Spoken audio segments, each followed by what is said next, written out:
in the mix like snares and kicks.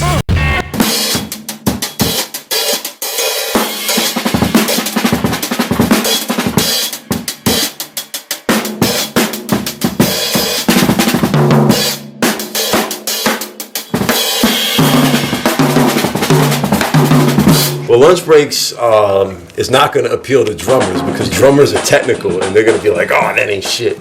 Lunch breaks is for people, sampling producers who like the sound of real natural drums.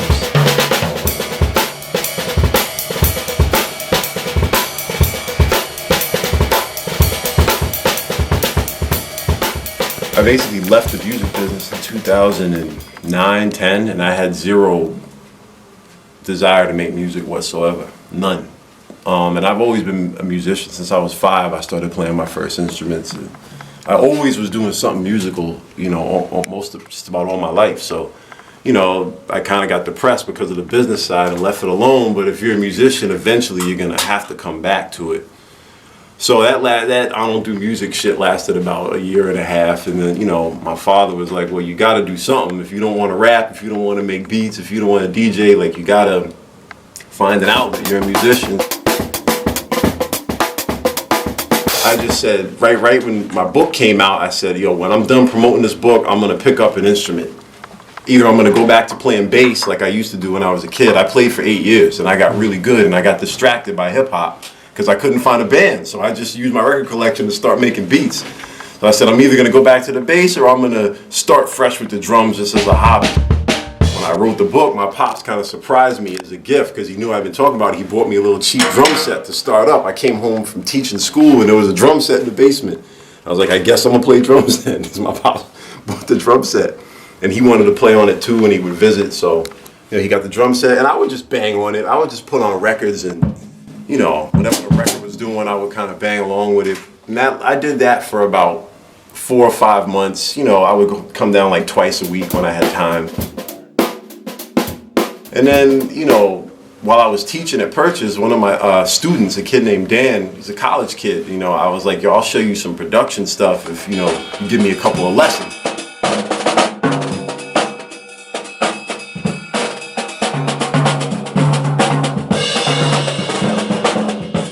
Showed me like the basics, like okay, this is a paradiddle, this is all the rudiments, like I got the stick control book, and I just learned my rudiments. And he just taught me about good technique and everything like that. And the tone you will hear next will be the standard pitch A. I'll write that down. Of course, using the MPC, you know about quarter notes, eighth notes, 16th notes just from programming drums, but learning the note values, I learned to read a little bit of music just to get a feel of counting 1, 2, 3, 4 and how things fall in there.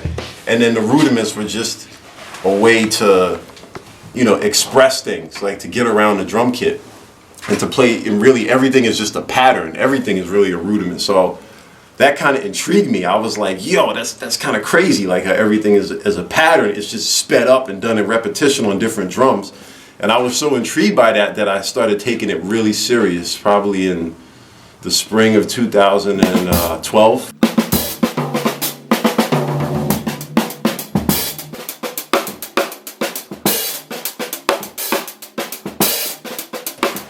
Like the book had come out, I was done promoting the book, and I was kind of looking for my next thing. I was unsure what to do, and I said, how crazy would it be if at 35 years old, I just learn the drums, but try to learn the drums for real, like not just bang on it, but learn it like I'm 9 years old and start from the beginning. So I just came down here and I was practicing hours and hours a day, and I was getting frustrated and I couldn't do certain things, and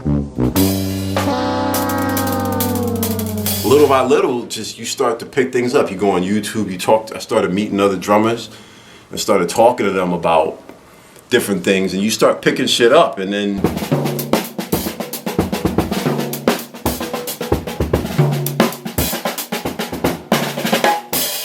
one day, I was looking online. I was like, I want to get some drums that sound like them drums that I be sampling. So what I did was RJD2 saw me talking about it on Twitter. He started giving me some basic info about vintage drums and drumming and stuff.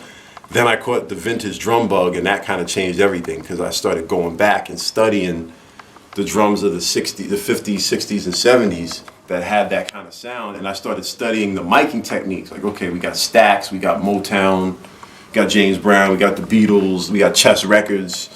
You know, like, how were they recording this stuff? So then, because all along hip hop has incorporated live instruments, but everybody was like, yo, it doesn't really sound like breaks. Like, it's funky, but it's not sounding like breaks. So I was like, well, what if I compensate for my lack of skill, technical skill as a drummer, by using my production background and my studio background to be an okay drummer, but make the drums sound like raw ass records. And while I work on my skills, I can do stuff because, yo, it sounds like samples.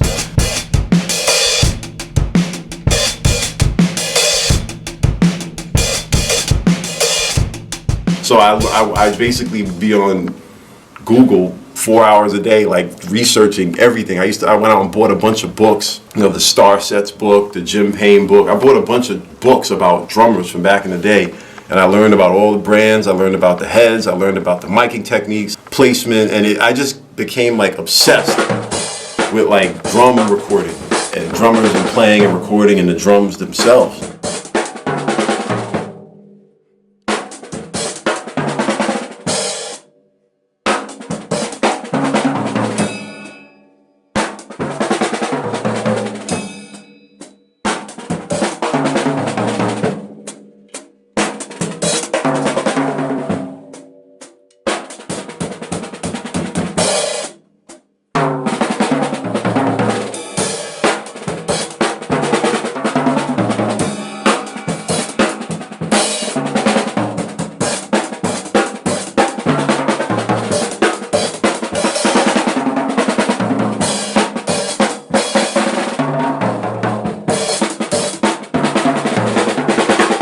Because I know I'm not Clyde Stubblefield, I'm not Questlove, I'm not on the pro level. Like, I'm still learning, but it's gonna take a while, man. Like, I got a ways to go. So.